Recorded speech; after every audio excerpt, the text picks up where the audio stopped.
ሰላም አድማጮች እንደምናላችሁ የከበረ ሰላምታችንን አቅርበናል። ጤናማ አፍሪካ ፕሮግራማችን እነሆ ጀምሯል። ማቴዎስ ወንዱ ፋውንዴሽን ከፋና ሚዲያ ኮርፖሬሽን ጋር በጋራ በመተባበር ይህንን ፕሮግራም የሚያቀርቡላችሁ ዛሬ ልብ ብላችሁ እንድታደምጡን እንፈልጋለን። ስለ ልብ ከልብ ልንነጋገር ተዘጋጅተናል። የልብ ህመም ከባድ ነው። በዓለማችን ላይም ተላላፊ ካልሆኑ ህመሞች በገዳይነቱ የልብና የደም ስር ህመሞች እንግዲህ በቀዳሚነት የሚጠቀሱ ናቸው። ዛሬ እንግዲህ ስለ ልብ ነው የምንነጋገረው። ከዚህ ቀደም በነበሩን ፕሮግራሞቻችን ስለ አዋቂ የልብ ህመም ከባለሙያዎች ጋር ተነጋግረናል። ዛሬ ደግሞ እንግዲህ ስለ ህጻናት የልብ ህመም ነው እንድንነጋገር ባለሙያ የጋበዝኩላችሁ ዶክተር ኤሌዘር ሃይሌ የልጆች ስፔሻሊስትና የኢትዮጵያ የልብ ማዕከል ዳይሬክተር፣ እንኳን ደህና መጣ። አመሰግናለሁ። እንኳን ደህና ቆያችሁ። እንግዲህ በአጋጣሚ ሆኖ እኔ የምጋብዛቸው ባለሙያዎቼ በአብዛኞቹ ወጣቶች ናቸው፣ ወጣት ዶክተሮች ናቸው። ከኔ ጋር በእድሜ ስንተያይ እኔ በለጥ እላለሁ ብዙ ጊዜና ዛሬም አድማጮችን አስፈቅጄ አንተ እያልኩ ልቀጥል። ዶክተር ይቻላል። በጣም አመሰግናለሁ። እንኳን ደህና መጣ ብያለሁ። የልብ ነገር እንግዲህ በጣም አሳሳቢ ነው። በእኛም ሀገር እንግዲህ አንዳንድ አሳዛኝ ነገሮችን እንሰማለን። ብዙ ወረፋዎች አሉ። በተለይ ህጻናት ልብ ህክምና ላይ ወረፋ ሲጠብቁ ከዛ ደግሞ ሲደወልላቸው ልጆቹን ማጣት አለ። በጊዜ ልጆቹን አለማስተናገድ ለእናንተ ለሐኪሞቹም ለወላጆችም የወላጆችንም እንባ ማየት የልጆቹንም ስቃይ ማየት እጅግ ከባድ ነገር ነውና እንዲህ አይነት ነገሮች የሚነሱበት ነውና እንደው በጣም ብዙ ነገሮችን አንተ እንድትነግረን እንፈልጋለን። አድማጮችን ብዙ ነገር ማስገንዘብ እንፈልጋለን በዚህ ጉዳይ ላይና ዋናው ነገር መከላከል መቻላችን ነው። የአዋቂውንም የሆነ የህፃናቱን የልብ ህመም መከላከል እንችላለን የሚለው ነገር ትልቅ ዜና ነው ለሁላችንም እና ይሄ ነው በእጃችን ያለው ትልቁ ነገር።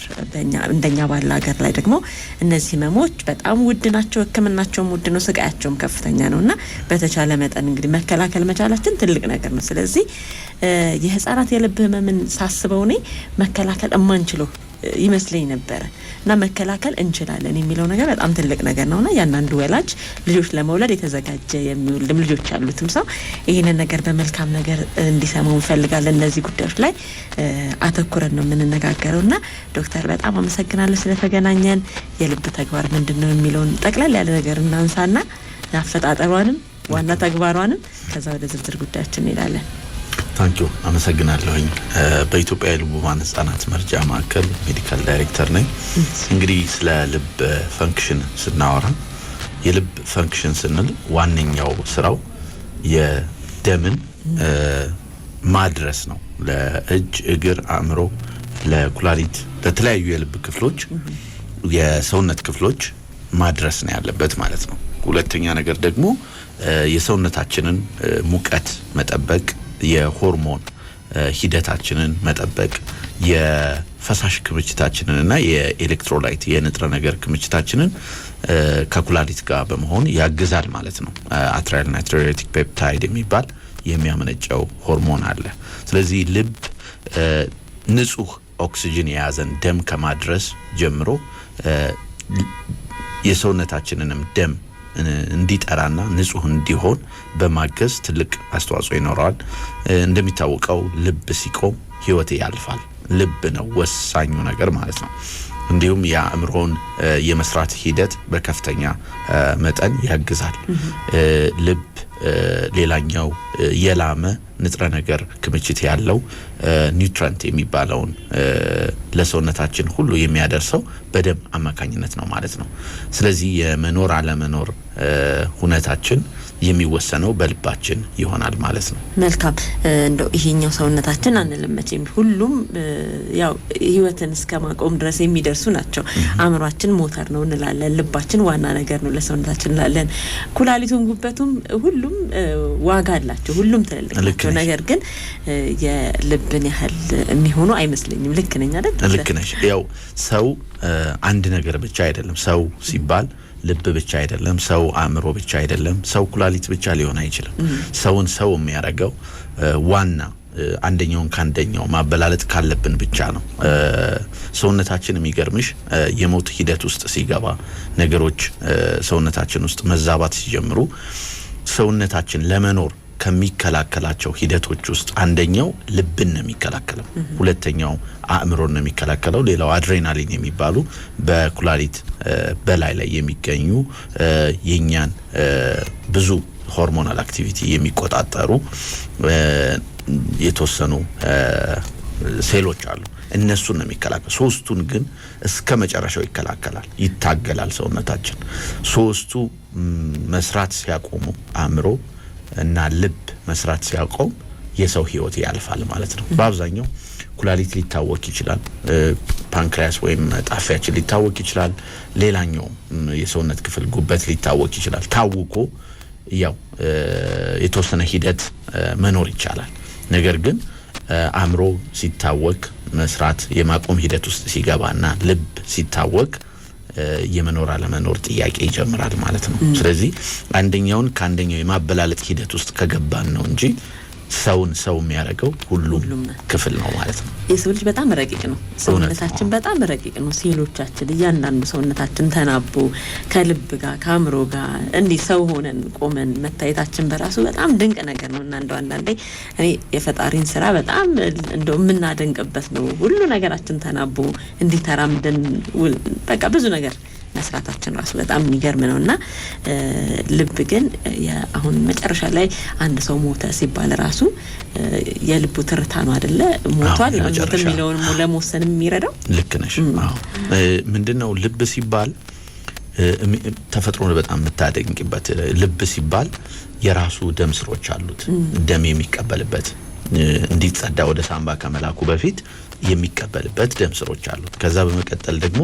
ለእጅ እግር ለኩላሊት ለሁሉም ላይናችን ለሁሉም የሰውነት ክፍሎች ንጹህ ኦክሲጅን የተሸከመ ደምንና እንደዚሁም ኒውትሪንት ምግቡን ይዞለት የሚሄደውን ደም የሚልክበት ደግሞ ደም ወሳጅ ደም ስሮች አሉት ራሱ ይሄ ልብ የምንለው ደግሞ ክፍሎች አሉት አራት ዋና ክፍሎች አሉት በላይ በኩል አትሪያ የምንላቸውና ከታች ደግሞ ቬንትሪክል የምንላቸው ሁለት ክፍል ከታች ሁለት ክፍል ከላይ ይኖራል እነዚህ ክፍሎች የላይኞቹ ከታችኛው የሚገናኙበት የልብ በሮች ይኖራሉ ከዛ ደግሞ ይሄ ሁሉ ስሪት ጡንቻ አለው ልብ ጡንቻ አለው እና ደግሞ የምት ስርዓት አለው ወይም ደግሞ ኤሌክትሪካል ሲግናሊንግ የተወሰነ የኤሌክትሪክ የተዘረጋ የሚመስል የልብ ትርታን የሚቆጣጠር ከኤስኤ ኖድ ጀምሮ እስከ ብራንች ድረስ የሚሆኑ የልብ ጡንቻውን የምቱን ስርዓቱን የሚቆጣጠረው ሂደት አለ ሌላኛው ይሄ የልብ ጡንቻ የልብ ክፍሎች ሁሉ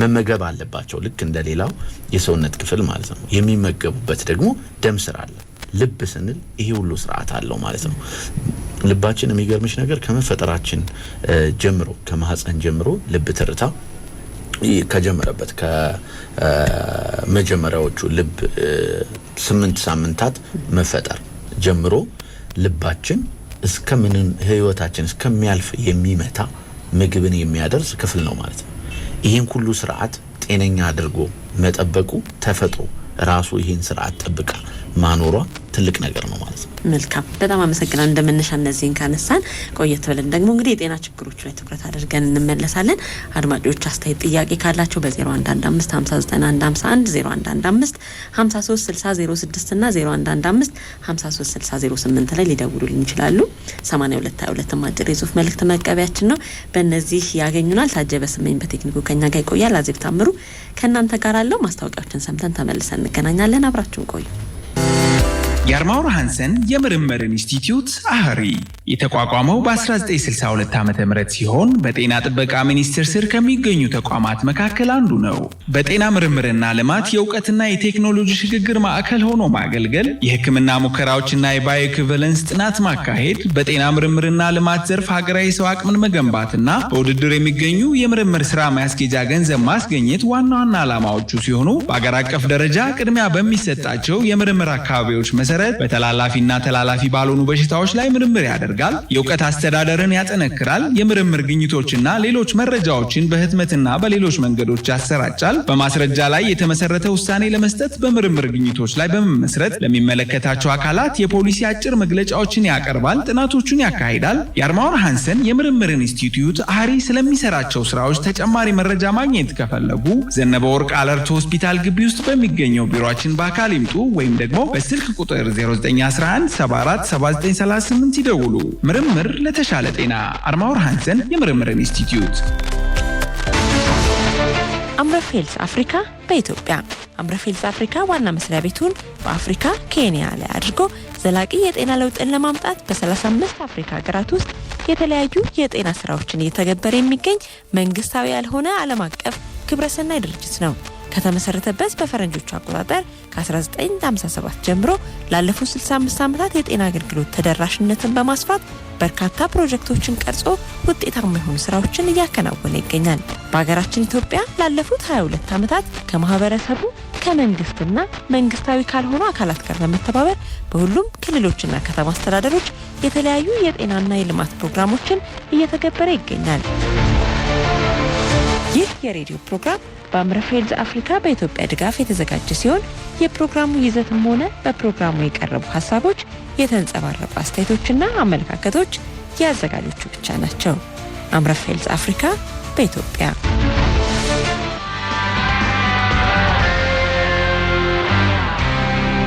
ተመልሰናል። ጤና አፍሪካ ፕሮግራማችን ነው ያደመጣችሁ የምትገኙት። ማቴዎስ ወንዶ ፋውንዴሽን ከፋና ሚዲያ ኮርፖሬሽን ጋር በጋራ በመተባበር ነው የሚያቀርብላችሁ። ዶክተር ኤሌዘር በጣም አመሰግናለሁ። ቀጥለናል። ልብን አጠቃላይ ተግባሯን፣ አፈጣጠሯን ብዙ ነገሮችን አንስተናል። ወደ ጤና ችግሮች አንምጣ እስቲ። በሀገራችን በተለይ ደግሞ በአዋቂዎችም በህፃናትም ልንጠቅስ እንችላለን። ያለው የጤና ችግር ምን ይመስላል? እንግዲህ ሀገራችን ያለው የልብ ችግር በአብዛኛው የሚባለውን የተፈጥሮ ከመፈጠር ጀምሮ በልጆች ላይ ያለ ኮንጀኒታል ሃርት ዲዚዝ የምንለው አለ። ከዛ በመቀጠል ልጆች ካደጉ በኋላ ተደጋጋሚ ቶንሲል ሲኖራቸው ከቶንሲል ጋር በቀጥታ ተያይዞ የሚመጣ ሩማቲክ ሃርት ዲዚዝ የምንለው ይኖራል። ከዛ ባለፈ ግን ከመፈጠርም ጀምሮ ያለ የልብ ትርታ መዛባት፣ የጡንቻ አፈጣጠር ልክ አለመሆን ወይም የተለያዩ የልብ ክፍሎች ቅድም ያነሷቸው አትሪያዎች ወይም ቬንትሪክልስ በቀዳዳ በሚኖራቸው ጊዜ ወይም በማህፀን ውስጥ ያሉ ልጆች የልብ የሂደቱን የሚያውቅ የልብ ፍሰቱን የቫልቮቹ በትክክል አለመፈጠር ወይም የደም ስሮቹ በትክክለኛው ቦታ ላይ አለመግባት ሲኖር የልብ ተፈጥሮ ችግር ወይ ኮንጀኒታል ሃርት ዲዚዝ የምንለው በአብዛኛው ቁጥር ይይዛል ልጆች ላይ። ከዛ በመቀጠል ደግሞ ተደጋጋሚ የቶንሲል ኢንፌክሽን በታዳጊ አገሮች ላይ ባደጉት አገሮች ያው ስለሚታከምና ፕሪቨንት መከላከል ላይ ስለሚያተኩሩ ብዙም ቁጥሩ አይታይም። በእኛ ሀገር ግን ከፍተኛ ቁጥር ያለው የሩማቲክ ሃርት ዲዚዝ ችግር አለ ማለት ነው። ወደ አዋቂ ደግሞ ስንመጣ እያደጉ ሲሄዱ ከተለያዩ የላይፍ ስታይል ወይም ከአኗኗር ዘይቤ ከክብደት ጋር ከነባር የሚባሉ ግፊት፣ ስኳር ያሉ በሽቶች ጋር ተያይዞ የሚመጡ የልብ ችግሮች ይኖራሉ። በአብዛኛው በቅርብ ጊዜ ቁጥሩ እየጨመረ ያለው የልብ ደም ስር ችግሮች ወይም የልብ ጡንቻ የሚመገባቸው ኮሮነሪ አርተሪ የምንላቸው መዘጋት ወይም በድንገተኛ ብግነት የሚከሰትበት ሂደት ነው። ይሄ ማለት የልብ ደም ስሮች መዘጋት በድንገተኛ ወይም በሂደት ክሮኒክ የሚሆንበት ጊዜም ይኖራል። በአብዛኛው ግን ይሄ ሃርት አታክ የሚባለው የልብ ጡንቻ ደም ስሮች መዘጋት የመከሰት እድሉ ከፍተኛ ነው። ይሄ ያው በአዋቂዎች ላይ ከፍተኛ የሆነ ችግር የሚፈጠር ነው። ሌላኛው ደግሞ የጡንቻው መድከም ከግፊት ጋር ከስኳር ረጅም ጊዜ ከቆዩት ጋራ በመድኃኒት መቆጣጠር ሳይቻል ሲቀር እንደዛ አይነት ችግር የመፍጠር እድሉ ከፍተኛ ነው ማለት ነው። መልካም። እንደው አሳሳቢነቱ ምን ያህል እየሆነ ነው? በእኛ ሀገር እየጨመረ መጥቷል ልንል እንችላለን? እንደ ሌሎቹ ተላላፊ ያልሆኑ ህመሞች አንዳንዴ እንግዲህ ጨምረዋል ለሚለው ነገር ጥናቶች ቢያስፈልጉ ለመጨመራቸው ደግሞ ሰው ግንዛቤው እያደገ ወደ ሕክምና ተቋም የመምጣት ሁኔታ እየጨመረ መምጣቱ እንደ ምክንያት ቢጠቀስም እንደው ግን የልብ ህመም ላይ በተለይ የህፃናቶቹም በተለይ ደግሞ ምን ይመስላል? ያሳሰበ ነው? የጨመረ መጥቷል? እንዴት ነው? ልክ ነሽ።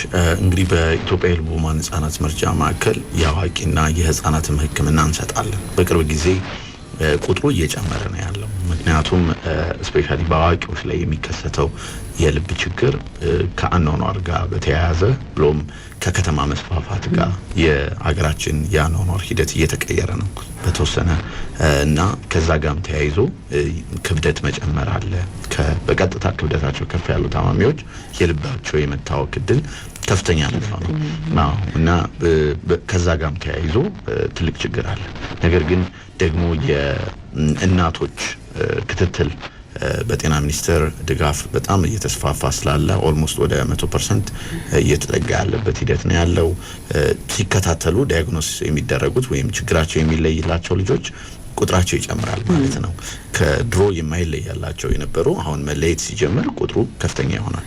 የኛ ጋር በልብ ማዕከል ኢትዮጵያ በአመት ወደ 1300 የሚጠጉ አዳዲስ ታማሚዎችን እየተቀበለ ነው። ያለፈው በ2024 684 የሚጠጉትን ማከም ችለናል። እንግዲህ መመልከት ይችላልሽ ቁጥሩ በአንድ አመት ጊዜ ውስጥና በአብዛኛው የአዋቂዎቹም ይሄ እንዳልኩሽ የልብ በር ችግሩ ይገጥማል። የልብ ደም ስሮቹ ችግር የመቅጠም እድሉ ከፍተኛ ነው። የልብ ጡንቻ መስነፍ ሃርት ፌለር የሚንለውን ጨምሮ የተለያዩ የደም ፍሰት ሂደቶች መዛባት የሚገጥማቸው ብዙዎች አሉ ማለት ነው። ላይፍ ስታይሉ ሲስተካከልና ደግሞ እድሜያቸው የቆየ የመኖር እድሉ ሲጨምር እርጅናውን ሲጨምር ማለት ነው ላይፍ ኤክስፔክታንሲው ሲጨምር የልብ ችግር የመኖር እድሉ ይጨምራል። ላይክ ዲጀነሬቲቭ ከእድሜ ጋር ተያይዞ የልብ በሮች ችግር የመግጠም እድሉ ይጨምራል ማለት ነው።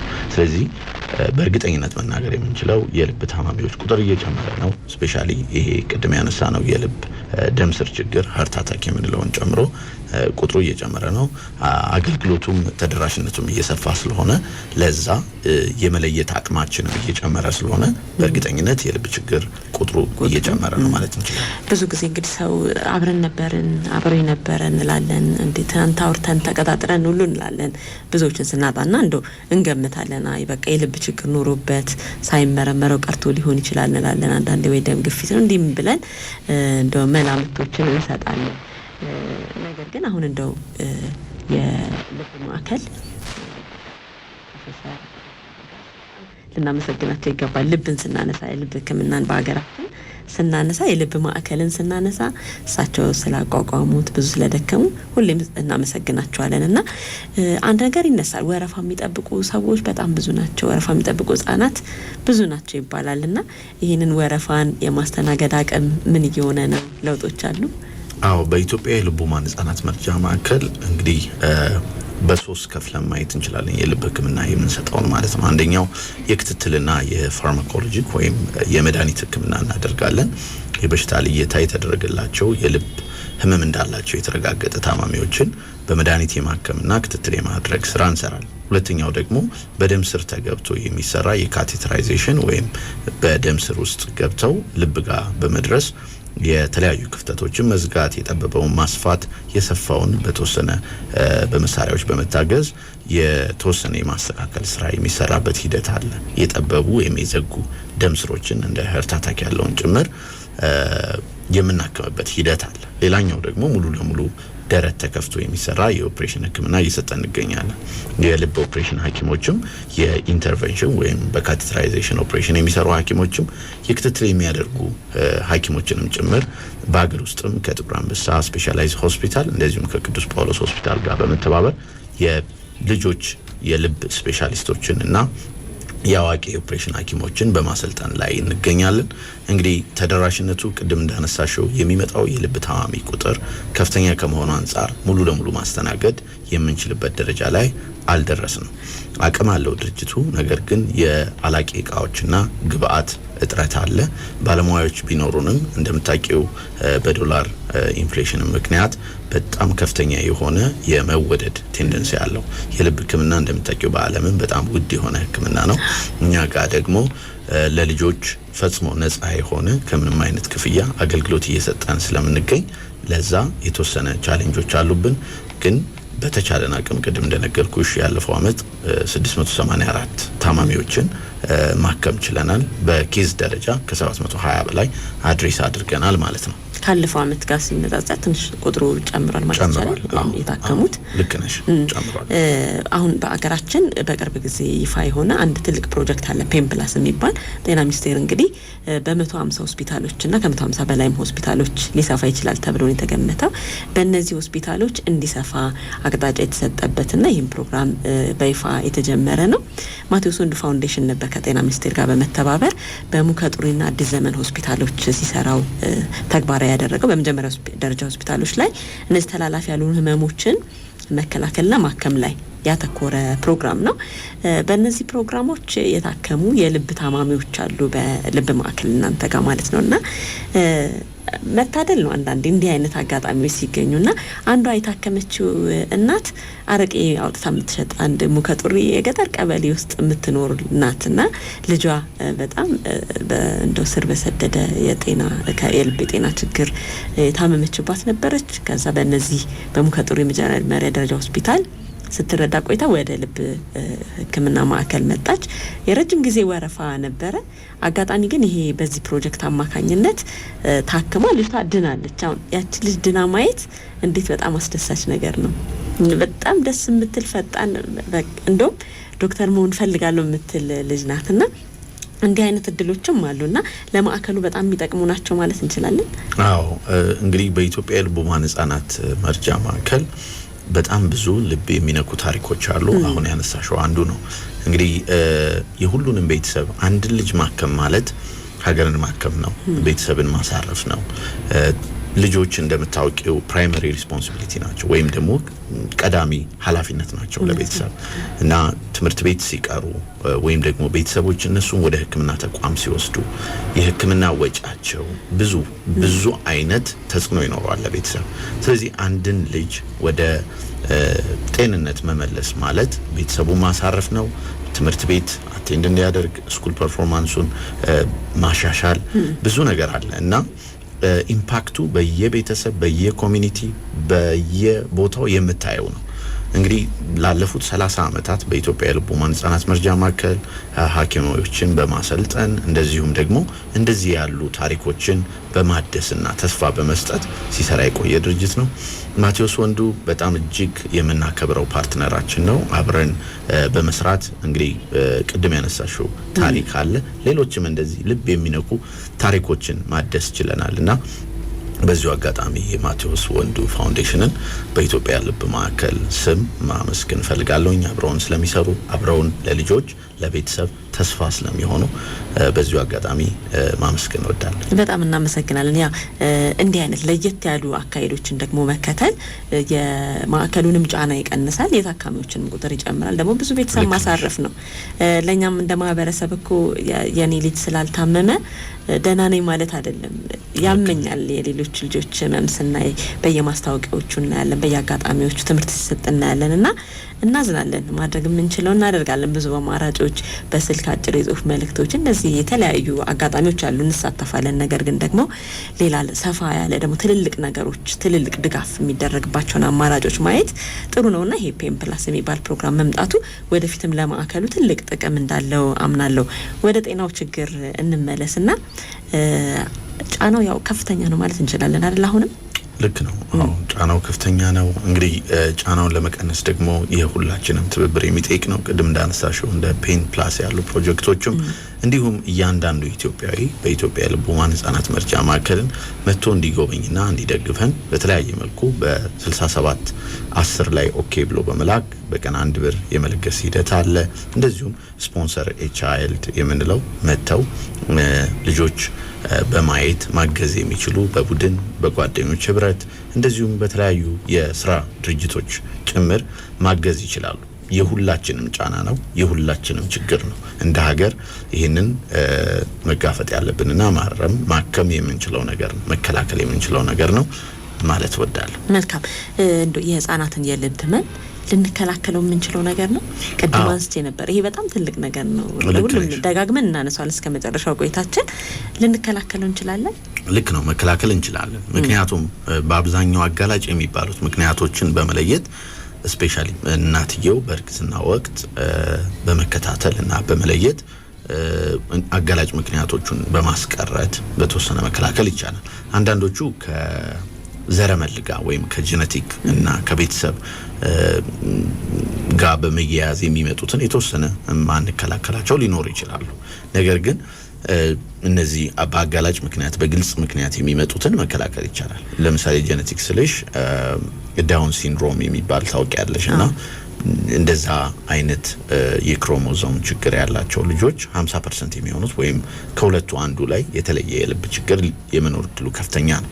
ስለዚህ በክትትል ወቅት በመለየት ፕላን በማድረግ እቅድ በማውጣት ህክምና ማድረግና መለየት ይቻላል ማለት ነው። ሁለተኛው ደግሞ ኢንቫይሮንመንታል ወይም ደግሞ ከእናትየው ሁነት ጋር የሚያያዙ በእርግዝና ወቅት አልኮል ምትወስድ ከሆነ ኮኬን የሚባሉ እነዚህ ሰብስታንስ የተለያዩ እንደዛ አይነት ያሉትን በምትወስድ ጊዜ የሚመጡትን ያንን ባለመውሰድና ክትትል በማድረግ መከላከል ይቻላል። ሌላኛው አመጋገቧም ጭምር ነው። የፎሌት ወይም ፎሊክ አሲድ ሰፕሊመንት በመውሰድ በመታገዝ የንጥረ ነገር ክምችቷን በማስተካከልም የምትከላከላቸው የተወሰነ የአፈጣጠር ችግሮች እንዳይኖሩ የማድረግ ሂደት ይኖራል ማለት ነው። መንስኤውም ከዚሁ ጋር የተያያዘ ነው። ከዚሁ ጋር በቀጥታ የተያያዙ ነው የሚሆኑት። ሌላኛው ደግሞ በእርግዝና ወቅት ያሉ ስር የሰደዱ ችግሮች ቅድም ያነሳሻቸው ስኳር፣ ግፊት ካሉ እነሱ መከታተልና በደንብ መቆጣጠር ከነሱ ጋር ተያይዞ የሚመጣውን የልብ ችግር ማስቀረት ይችላል። ስለዚህ መከላከል ይቻላል ማለት። ሌላኛው ደግሞ ከቶንሲል ጋር በቀጥታ ተያይዞ የሚመጣውን ቶንሲሉን በመጀመሪያዎቹ 9 ቀናት በማከም እዛው ቶንሲል ላይ እንዲቀር ማድረግና ወደ ልብ ችግር ወይም የልብ ብግነት እንዳይቀየር በማድረግ የልብ በሮቹን ችግር እንዳይፈጠርባቸው መከላከል ይቻላል ማለት ነው። ብዙ ጊዜ ቶንሲል ይነሳል ከልብ ጋር በጣም ግንኙነት አለው ማለት ነው። አዎ በቀጥታ ምክንያቱ ከዛ ጋር የተያያዘ ነው። በባክቴሪያ አማካኝነት የሚመጣ ስትሪፕቶኮከስ ፓይጀንስ የሚባል የባክቴሪያ ዝርያ አለና ከእሱ ጋር የፕሮቲን ዘረመሉ የተመሳሳይነት አለው ከልብ በሮች ጋር። ስለዚህ የራሳችን ሰውነት ያንን ባክቴሪያ ለማጥቃት ለመከላከል የተዘጋጀው የሰውነታችን ኢሚኒቲ የልብ በሮቹንም ተመሳሳይ ስለሆነ ፕሮቲናቸው የማጥቃትና የማብገን ሂደት ይኖራል ማለት ነው። ስለዚህ ቶንሲሉ ላይ ያለውን ባክቴሪያ በተገቢው አንቲባዮቲክ በቀላል አንቲባዮቲክ ማለት ነው የግዴታ በመርፌ የሚሰጥ ቤንዛንቲን ፔኒሲሊን መሆን አይጠበቅበትም። ስለዚህ ቀላል በሆነ በመጀመሪያ ደረጃ በአሞክሳስሊን ክላቭሎኒክ አሲድ በሚባል በዛ አይነት ለ10 ቀን በከፍተኛ መጠን ሐኪም ባዘዘው መሰረት በመስጠት መከላከል ይቻላል ማለት ነው። ስለዚህ ለቶንሲሉ የሚደረግ ህክምና የልብ ጤና ችግር ለሚያጋጥመውንም ይከላከላል ማለት ነው። ሌላ ከኒሞኒያስ ጋር ግንኙነት አለው? አዎ ኒሞኒያ ተደጋጋሚ ሲሆን የሳምባ ላይ ችግር አንዳንድ ጊዜ የልብ ችግር መሰረታዊ መንስኤ ሊሆን ይችላል። ታማሚዎች ከሚያዩዋቸው ምልክቶች አንደኛው ተደጋጋሚ የሆነ የሳምባ ችግር ካላቸው እሱን መሰረታዊ መንስኤውን መፈለግ ያስፈልጋል። አንደኛው የልብ ችግር ሊሆን ይችላል ማለት ነው። ስለዚህ ለኒሞኒያም የሚደረግ ህክምና ለቶንሲልም የሚደረግ ህክምና የልብ ህመምን ይቀንሳል ማለት ነው። ልክ ነሽ። ኒሞኒያ እንዳልኩሽ ተደጋጋሚ ሲሆን ኒሞኒያውን ብቻ ማከም ሳይሆን መሰረታዊ መንስኤውን መፈለግ ያስፈልጋል።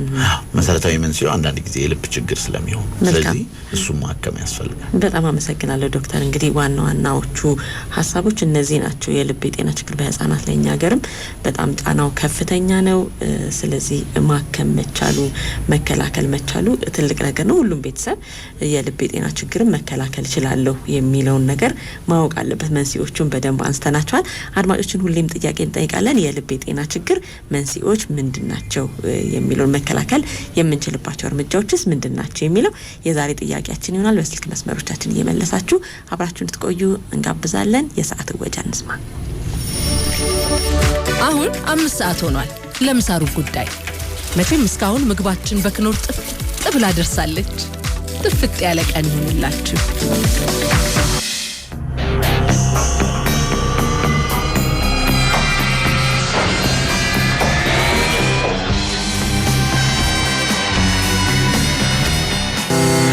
የአርማውር ሃንሰን የምርምር ኢንስቲትዩት አህሪ የተቋቋመው በ1962 ዓ.ም ሲሆን በጤና ጥበቃ ሚኒስቴር ስር ከሚገኙ ተቋማት መካከል አንዱ ነው።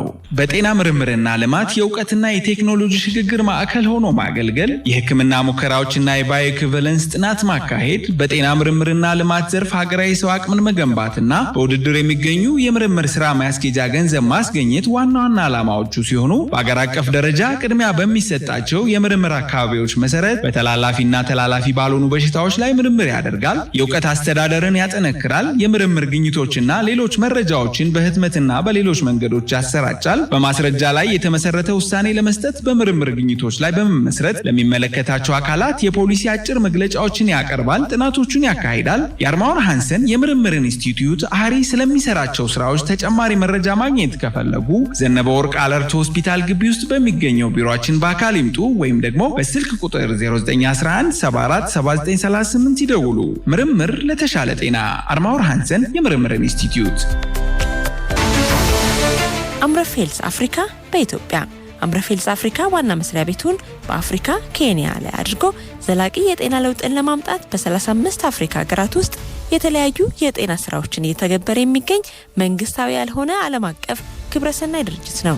ከተመሰረተበት በፈረንጆቹ አቆጣጠር ከ1957 ጀምሮ ላለፉት 65 ዓመታት የጤና አገልግሎት ተደራሽነትን በማስፋት በርካታ ፕሮጀክቶችን ቀርጾ ውጤታማ የሆኑ ስራዎችን እያከናወነ ይገኛል።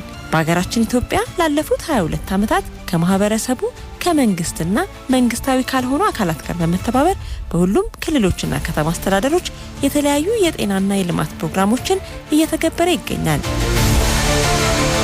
ይህ የሬዲዮ ፕሮግራም በአምረፌልስ አፍሪካ በኢትዮጵያ ድጋፍ የተዘጋጀ ሲሆን የፕሮግራሙ ይዘትም ሆነ በፕሮግራሙ የቀረቡ ሀሳቦች የተንጸባረቁ አስተያየቶችና አመለካከቶች የአዘጋጆቹ ብቻ ናቸው። አምረፌልስ አፍሪካ በኢትዮጵያ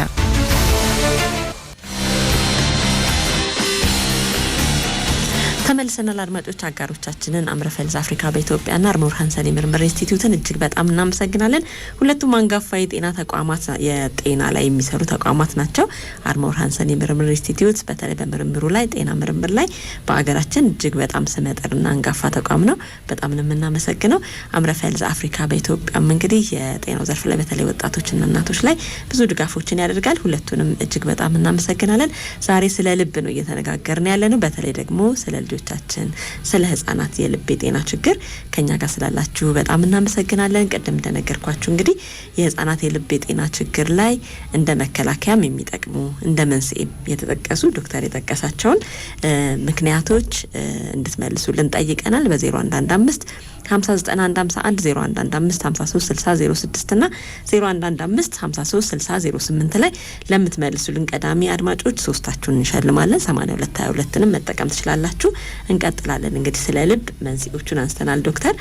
እንደው አይነቶቹን ደግሞ ትንሽ እንጥቀሳቸው እስቲ። ምን አይነቶች ናቸው ህጻናት ላይ የሚያጋጥሙ የልብ የጤና ችግሮች? አዎ እንግዲህ ቅድም ለማንሳት እንደሞከር ነው የልብ ያፈጣጠር ሂደት ችግሮች ይኖራሉ። የልብ በሮች መጥበብ ሊኖር ይችላል። እንደዚሁም ደግሞ ፈጽሞ ክፍተቱን ጠብቆ አለመፈጠር ሊኖር ይችላል። አንዳንድ ጊዜ ደግሞ የማይሆን ቦታ ደም ስሮቹ ይገባሉ ማለት ነው። የላይኛው ክፍል መግባት የነበረባቸው ፈጽሞ ሳይገቡ ሊቀሩ ይችላሉ። ወይም ደግሞ ፈጽሞ ያፈጣጠር ቦታቸው ላይ ላይኖሩ ይችላሉ። አንዳንድ ጊዜ ደግሞ የትልቁ የደም ስር ወሳጅ የሆነው ከተቀባዩ ጋር ተያይዞ ሊፈጠር ይችላል። ወይም ደግሞ የላይኞቹ የአትሪያ ክፍሎች ቀዳዳ ይኖራቸውና የልብ ደም ፍሰቱ አጠገብ ላጠገብ ይሆናል ማለት ነው። እንደዚሁም የታችኛው የቬንትሪኩላር ሴፕታል ዲፌክት ወይም ደግሞ ሁለቱም ቬንትሪክሎች ሊለይ የሚገባው የልብ ግድግዳ ክፍተት ይኖረዋል ማለት ነው። እንዲሁም አንዳንድ ጊዜ ጡንቻው በትክክለኛው ሲግናል ወይም የኤሌክትሪክ ሲግናል የሪትም ኦርደር ሳይሆን ይቀርና የልብ ትርታ መዛባት ከመወለድ ጀምሮ ሊኖር ይችላል ማለት ነው። ይሄ ሁሉ ችግር ሊሆን ይችላል። እንዲሁም የሚመገብባቸው ደም ስሮች ከትክክለኛው ቦታ ወጥተው ወደ ትክክለኛው የልብ ክፍል ሄደው ሳያደርሱ ይቀራሉ፣ ሊጠቡ ይችላሉ፣ ፈጽሞ ላይፈጠሩም ይችላሉ። ስለዚህ ይሄ ሁሉ የልብ የፍጥረት ችግር ወይም ኮንጀኒታል ሃርት ዲዚዝ ተብሎ ሊጠራ ይችላል። ከዛ በመቀጠል ቅድም ያነሳውልሽ ከኢንፌክሽን ጋር ተያይዘው የልብ ጡንቻውን ብግነት የሚያመጡበት የተለያዩ የቫይራል ኢንፌክሽኖች ሊኖሩ ይችላሉ። ከዛ በመቀጠል የቶንሲል ጋር ተያይዞ የልብ በሮቹን ብግነት ያመጣባቸውና መጥበብ ወይም ደግሞ በትክክለኛው መጠን አለመዝጋትና ደም ወደፊት መሄድ ሲገባው ወደ ኋላ መመለስ፣ እነዚህ ኢንሰፊሸንሲ ወይም በበቂ ሁኔታ አለመዝጋት ወይም መስፋት ተብሎ ሊገለጽ ይችላል። የዛ አይነት ችግሮች ሊፈጠር ይችላል። ከዛ ባለፈ የልጆች ላይም አዋቂ ላይም የልብ ትርታ መዛባት ቅድም እንዳልኩሽ ወይም ፈጽሞ የልብ ትርታው በቂ አለመሆን ሊሆን ይችላል። የልብ ባትሪ የሚያስፈልግበት ሂደት ማለት ነው። አዋቂዎች ላይ ደግሞ ራሱ ጡንቻው የሚመገብባቸው የኮሮናሪ አርተሪዎቹ መጥበብ እና ደግሞ በትክክለኛው መጠን ደም አለማድረስ ሊኖር ይችላል። ይሄ የሀርት አታክ ጨምሮ ማለት ነው። በድንገተኛ የሚገለጡና አንዳንድ ጊዜ ደግሞ በረጅም ሂደት የሚገለጡ ይሆናሉ። አንዳንዴም በደንብ ያልታከመ ግፊት ወይም ክትትል በደንብ አድርገው ያልተቆጣጠሩት ስኳር ለልብ ችግር አጋላጭ ሊሆኑ ይችላሉ።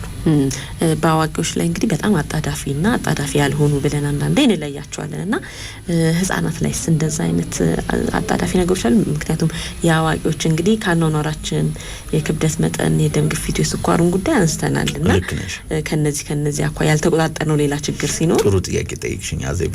ምንድነው በልብ ህክምና እነዚህ በተፈጥሮ ከመወለድ ጀምሮ የሚኖሩት አንዳንድ ጊዜ ክሪቲካል ኮንጀኒታል ሃርት ዲዚዝ እንላቸዋለን።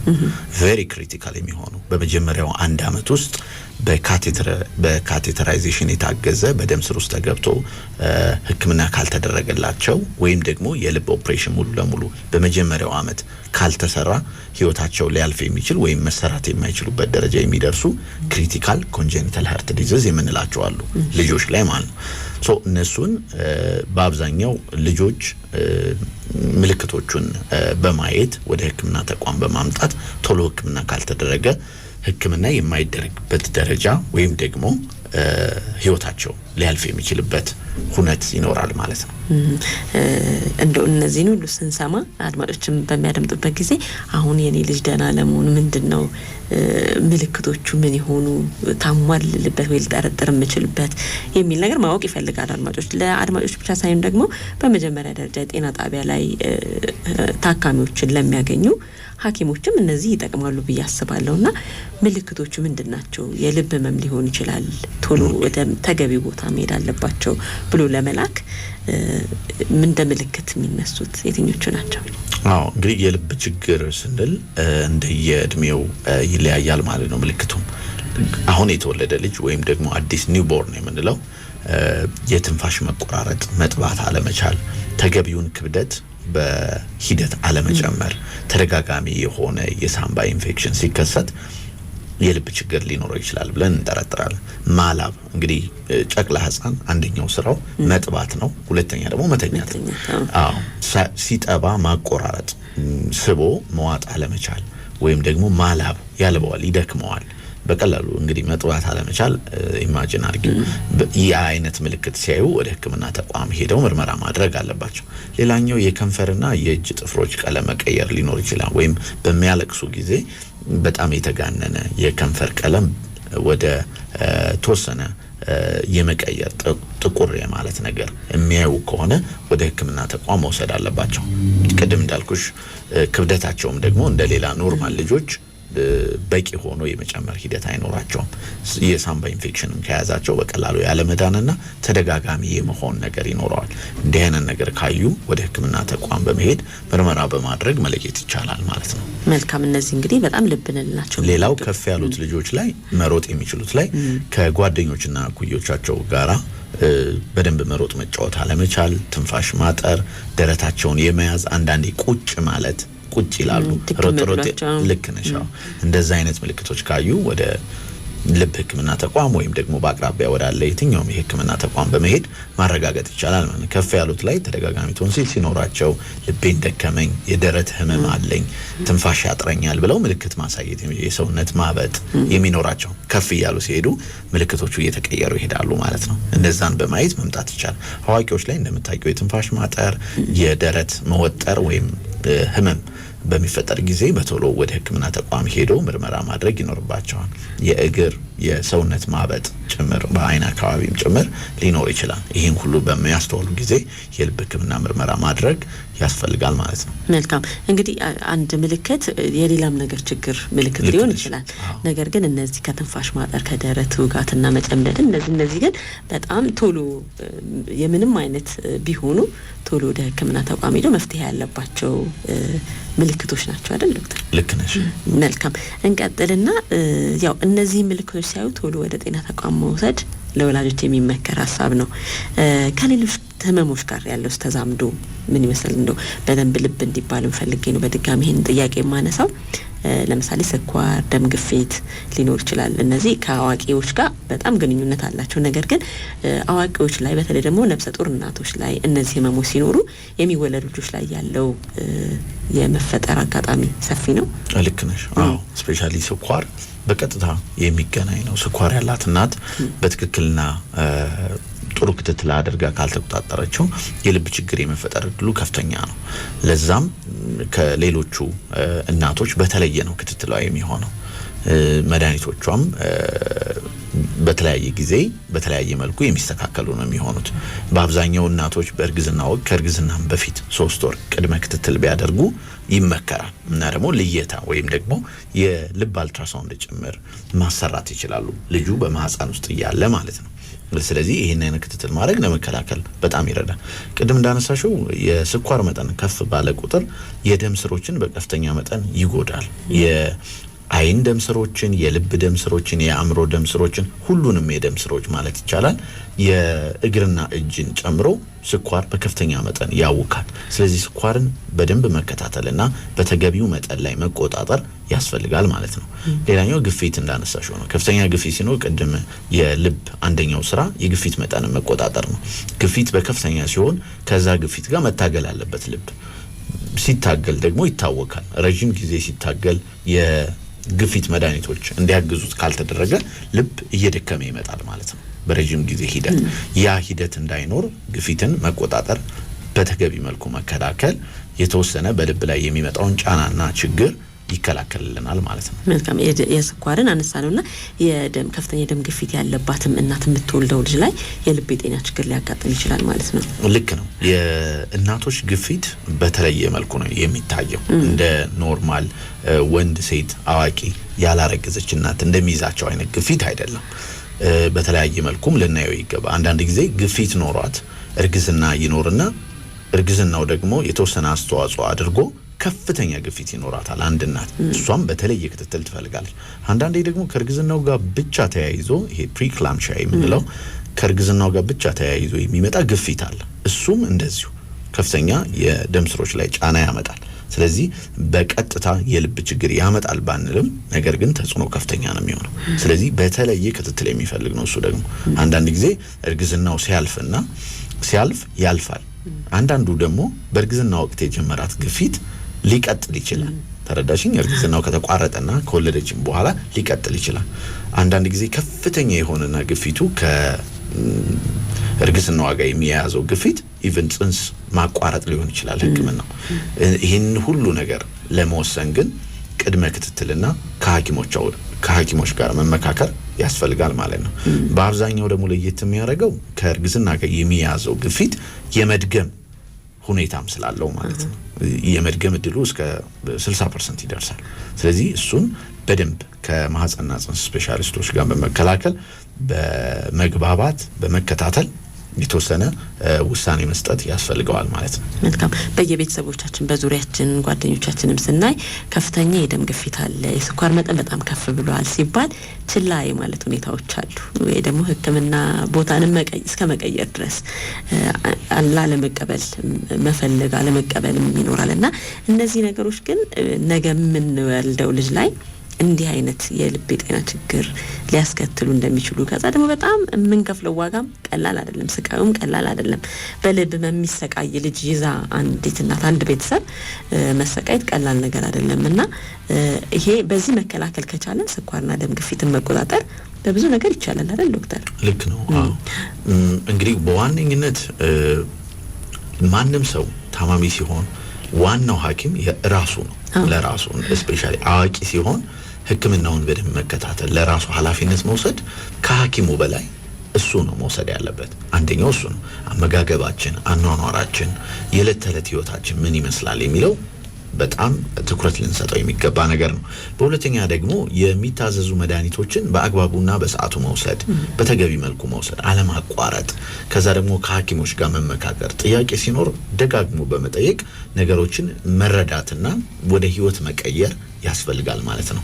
ክትትል ወሳኝ ነው። መድኃኒቶች ዘመናዊ ሕክምና አሁን በሀገራችን በደንብ የተስፋፋና እያገዘ ያለ ነው። ስለዚህ ጥሩ ተቋም ላይ ሕክምና በማድረግ ከሐኪሞች ጋር በቅርበት በመስራት መከላከል ይቻላል፣ ማከምም ይቻላል፣ ብሎም ደግሞ አንዳንዶቹ መፈወስም ይቻላል። መልካም።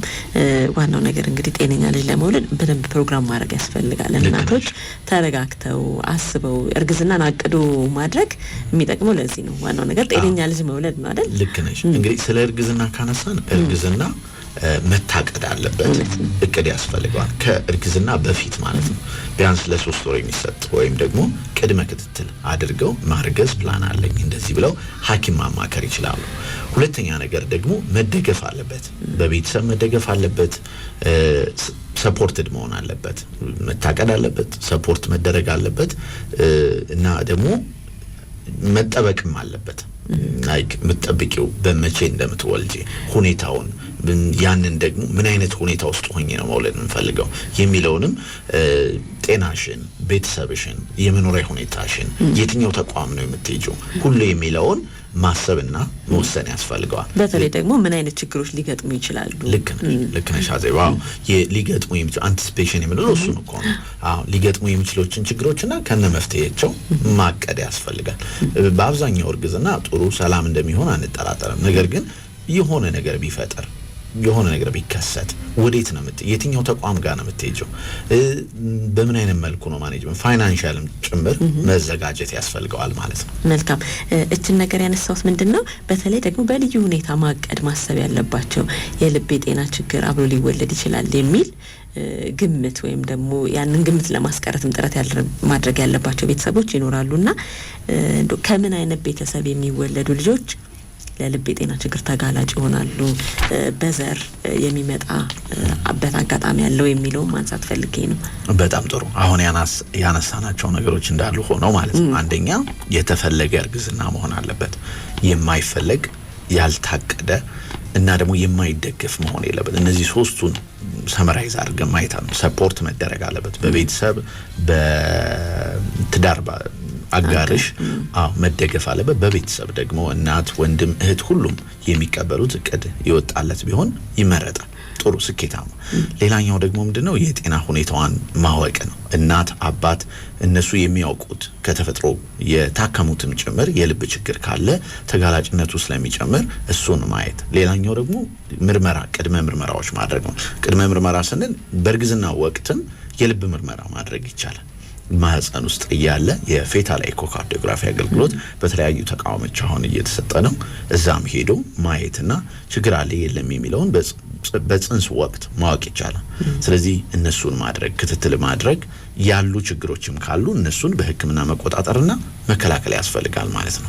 አሁን እንዳልሽው በቤተሰብ የሚታወቅ ችግር ካለ አጋላጭ ምክንያቶቹ ከዛ ጋርም ሊያያዙ ስለሚችሉ ወይም ደግሞ የምትወስዳቸው መድኃኒቶች ቅድም ያነሳሁልሽ ለምሳሌ ከዲፕሬሽን ጋር አንታይ ዲፕሬሳንት የሆኑ መድኃኒቶች አሉ። ወይም ደግሞ የሚጥል በሽታ ያላቸው እናቶች መድኃኒት መቀየር ሊያስፈልግ ይችላል። ወደ ጽንሱ የማይሄድ ጽንሱን የማይጎዳ መሆኑን ማረጋገጥ ያስፈልጋል ማለት ነው። ስለዚህ ወደ ሕክምና ተቋም መሄዱና ክትትል ማድረጉ ወሳኝ ነው። 20 ሳምንት ላይ ማንኛውም ነፍሰ ጡር እናት ስክሪኒንግ ይባላል። በደንብ የሙሉ የጽንሱን አካላት በደንብ ሊያሳይ በሚችል ሁኔታ ምርመራዎች ይደረጋሉና ይሄ ምርመራ አንዱ እንግዲህ የሚጠቅመው የልብ አፈጣጠሩንም በደንብ ለማየትና ለሌላ ሕክምና ለማዘጋጀትም ጭምር ነውና እናቶች በጣም ይሄንን ልብ ሊሉት ይገባል። እንደው ወደ ምርመራው እስቲ እንሻገር። ምርመራው ከባድ ነው። ከዛ በኋላ የልብ ምርመራ ያን ያክል ውስብስብና ከባድ ነው ብዬ አላስብም እኔ። እና ምንድነው በመጀመሪያ ሐኪም ማየት አለበት ምርመራ ከማድረጋችን በፊት። ከዛ የደም ምርመራዎች ይኖራሉ። አንዳንድ ጊዜ በደም ምርመራዎች የሚታወቁ የልብ ችግሮች ይኖራሉ። ሁለተኛ ደግሞ ከልብ የኤሌክትሪካል አክቲቪቲ ወይም ደግሞ የልብ ትርታ ሂደቱን ለመቆጣጠር ወይም ለማየት የሚያስችለን የኤኮካርዲዮግራፊ የኤሌክትሮካርዲዮግራም ምርመራ ማድረግ ይቻላል። ሌላኛው ኤኮካርዲዮግራፊ ያልኩሽ የልብ አልትራሳውንድ ነው።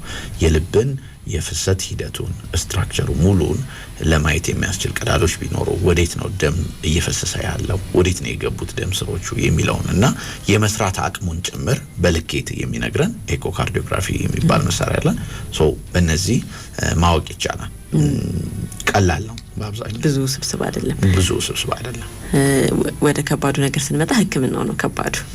በአዋቂ ላይ በሚሊዮኖች ነው በቃ እንግዲህ አሁን አንድ ሰው በግል ልታከም ብሎ ቢያስብ ሊያወጣ የሚችለው በግል ሆስፒታሎች ላይ በሚሊዮን የሚቆጠር ገንዘብ ነው። ያው እናያለን በየመገናኛ ብዙሃኑ በየመንገዱ ላይ ልመናዎችን እናያለን እና ልጄ ልብ ታማሚ ሆኖ ሚሊዮን ብር ተጠይቄ የሚሉ ነገሮችን እናያለን እና እነዚህን ከመስማት ይሰውራል። ለነዚህ የሚጠቅመው ደግሞ ያው ቀደም ያነሳናቸው መከላከሉ ላይ በጣም መስራቱ እጅግ በጣም ጠቃሚ በተቻለ መጠን እጃችን ላይ ያለው ነገር የፈጣሪ ፈቃድ እንዳለ ሆኖ ምንችላቸውን ነገሮች ማድረግ ነውና እነሱን ማድረጉ መልካም ነው። ያው እንግዲህ የልብ ማዕከል በነጻ ነው ለልጆች ህክምና እየሰጠ የሚገኘው ነገር ግን ውጪ ላይ ያለውን ነገር ከዛ ህክምና ማዕከል ውጪ ያለውን ስናይ በጣም ውድ ናቸው። እውነት በጣም ውድ ነው። በቃ አንዳንዴ ቀለል ላሉት ከልብ ጋር የተያያዙት እንኳን ህክምናዎች የሄዱ ሰዎችን ስናይ በድንገት እንደዛ አይነት ገንዘብ መክፈል መጠየቅ ከባድ ነው። ያንን መክፈል አለመቻልም በጣም ከባድ ነው። የመሞትና ያለመሞት ጉዳይ ይሆናልና በነጻ ማከም ይሄ ቀላል ነገር አይደለም። ይሄን ማዕከል ማቋቋምና መምራት ቀላል ነገር አይደለምና ለማህበረሰባችን በጣም ትልቅ ዋጋ ነው የሰጠውና ህክምናው አሁን ምን ያህል እየተሻሻለ ነው? ብዙ የግል አማራጮች መኖራቸው እዚህ ላይ ያለውን ጫና ይቀንሳል። ውድ ቢሆንም እንኳን ውጪ የሚካሄድበትን ነገር ማስቀረቱም እሱም ቀላል ነገር አይደለም። በግል እዚህ ሀገር መታከም መቻል ወጪም ይቀንሳል እና ቀላል አይደለም። ህክምና ተቋማት የተስፋፉ ነው። ነገር ግን እንደው ህክምናውን ለማሻሻል የእናንተን አቅም ለማሳደግ ምን እየተሰራ ነው? አመሰግናለሁ አዜብ። በጣም ትልቅ ነገር ነው ያነሳሽው። እንግዲህ በኢትዮጵያ የልብ ህሙማን ህጻናት መርጃ ማዕከል እንደዚሁም በተለያዩ ፕራይቬት ተቋማት ላይ የልብ ህክምና አገልግሎት ከክትትል እስከ ሙሉ ለሙሉ የደረት ኦፕሬሽን ተከፍቶ እየተሰጠ ነው የሚገኘው። ነገር ግን አንድ መታወቅ ያለበት ነገር አለ። በየትም ዓለም የልብ ህክምናና የካንሰር ህክምና በጣም ውድ ነው። ምክንያቱም በአብዛኛው የሚመረቱት ግብአቶች ለልብ ህክምና የሚውሉት ወይም እነዚህ ዩዝ ኤንድ ስሩ ናቸው። አንድ ጊዜ ብቻ ተጠቅመሽ ምጥያቸው ናቸው። በአብዛኛው ኮንሱመብሎቹ ወይም ደግሞ የምንጠቀማቸው ግብአቶች በሀገር ውስጥ አለመመረታቸው ትልቅ ተጽዕኖ ይፈጥራል። ዶላር እንደምታወቂው ነውና በውጪ ስትገዣቸው በጣም ውድ የሆኑ አይተሞች ናቸው። እነሱ ናቸው የሚያስወድዱት። እንግዲህ የኛ ተቋም በነፃ ነው የሚሰራው። የተለያዩ ፓርትነሮች ድጋፍ በማድረግ በነፃ ነው የምንሰራው ማለት የሆነ ሰው አይከፍልም ማለት አይደለም። የተለያዩ ልበቅን የሆኑ ኢትዮጵያውያን አንደኛው ዶነራችን ቀደምት የምንለው የኢትዮጵያ ህዝብ ነው። ማዕከሉም የተቋቋመው አገልግሎትም የሚሰጠው ባለቤቱ የኢትዮጵያ ህዝብ ነው። ነገር ግን ምንድነው ወጪዎቹ በጣም ውድ ናቸው። ከጊዜ ወደ ጊዜ በጣም እየጨመረ እንደምታውቂው የዓለም ሁኔታ ተለዋዋጭ ነው። የተለያዩ ጦርነቶች አሉ በተለያየ ዓለም ክፍል። እነሱም ያውቁታል ዋጋውን፣ ትራንስፖርት ማድረጉን ያውቁት። አንዳንድ ጊዜ የሚገርምሽ ግብአቶቹን አለማግኘት ሁሉ ይኖራል። ገንዘብ አውጥተሽም ማርኬት ላይ ላታገኛቸው ትችያለሽ እንዳልኩሽ። እና ብዙ ነገር አለ። ያ ሁሉ ውጣ ውረድ ተጨምሮ ነው ውድ የሚያደርገው ህክምናው። ከዛ በመቀጠል ግን አሁን ባለው ሂደት የመድኃኒት ህክምናውን እያደረግን ነው። የክትትል ህክምናውን እያደረግን ነው። የካቴተራይዜሽን ህክምናውንም በሳምንት ከ6 እስከ 8 ታማሚዎች እየሰራን ነው በሳምንት ጊዜ ውስጥ ማለት ነው። እንደዚሁም የልብ ኦፕሬሽኑን ከ6 እስከ 8 በሳምንት እንሰራለን ማለት ነው። የአዋቂም የህፃናት እንዳልኩሽ ሙሉ ለሙሉ ያው ተቋሙም በቅድመ ሁኔታ የሚያገለግለው ለህፃናት ስለሆነ ወደ 75% የሚሆነውን አገልግሎት ለህፃናት ነው የምንሰጠው። 25% ለአዋቂዎች አገልግሎት እንሰጣለን። በፕራይቬትም በተለያዩ የግል ተቋማት ላይ እየተሰጠ ይገኛል። የልብ ማዕከል ኢትዮጵያ ቀደምት ተቋም ነው።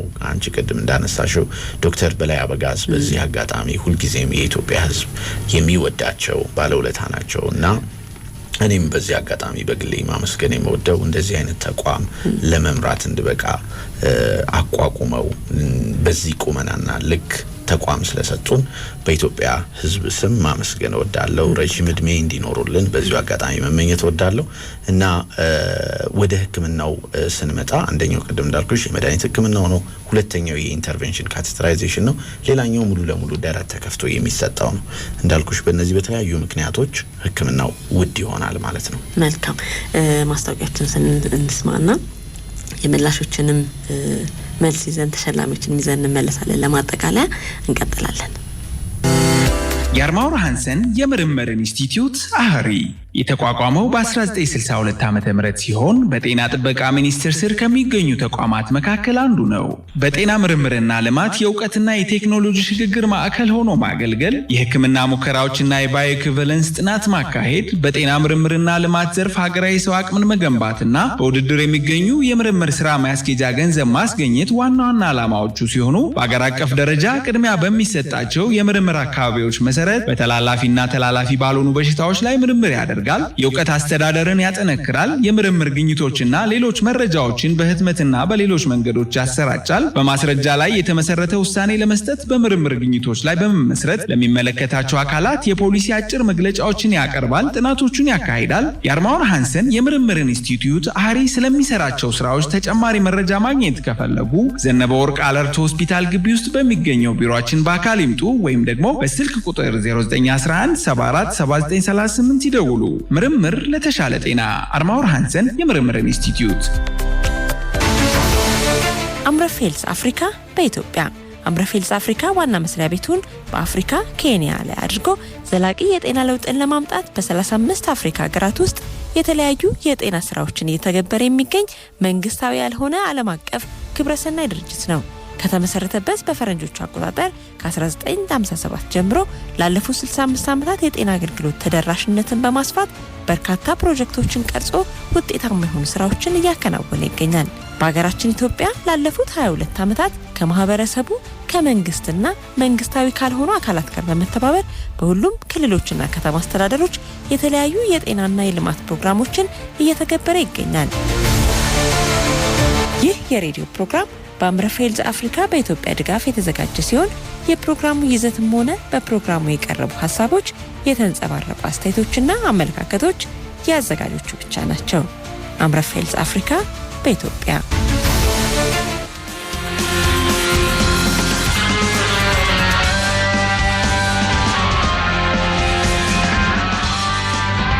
ጤናማ የተሰኘው ፕሮግራማችን በማቴዎስ ወንዱ ፋውንዴሽንና በፋና ሚዲያ ኮርፖሬሽን የጋራ ትብብር ነው ሲቀርብላችሁ የቆየው።